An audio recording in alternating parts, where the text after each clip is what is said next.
जब कक्षा 2 के बच्चे को 38 लिखने के लिए कहा गया तब उसने 308 लिख दिया। उसने 38 लिखने की जगह क्या किया, 38 30 होता है और फिर 8 होता है, 30 और 8 होता है कि नहीं होता है, तो 30 के 30 लिख दिया, फिर 8 की गिनती 8 कर दिया, जोड़ तो उसको पता नहीं है लेकिन 30 8 कर दिया।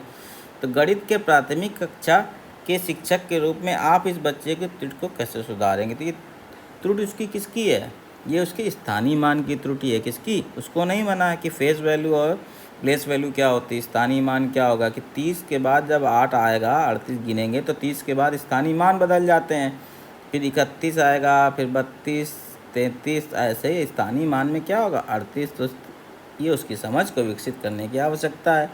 तो आपको क्या करना चाहिए, तो अभ्यास के लिए समान उदाहरण प्रदान करके, तो समान उदाहरण प्रयास प्रदान करके उसको रटाया जाएगा, ठीक है ना। तो पूर्ण रूप से सत्य नहीं होगा, ठीक है। स्थानीय मान की अवधारणा को सुदृढ़ करने के लिए, बिल्कुल सही बात है, स्थानीय मान की गलती है, हस्तकौशल सामग्री का उपयोग करके, ठीक है ना। तो उससे हाथ से बता सकते हैं कि स्थानीय मान क्या होते हैं, उंगलियों से, हस्तकौशल सामग्रियों से ये बता सकते हैं किस तरीके से प्लेस वैल्यू और फेस वैल्यू होती है। तो ये हमारा सही हो जाएगा। तीसरा भी देख लेते हैं, बच्चे को अपने सहपाठियों से उत्तर नकल करने की, ये तो कह नहीं सकते। श्याम पट पर 1 से 40 तक की गिनती लिखकर सही उत्तर को बताकर, ये भी हमारे पास क्या, उसकी समझ को बढ़ाना नहीं है, उसको रटाना हो जाएगा।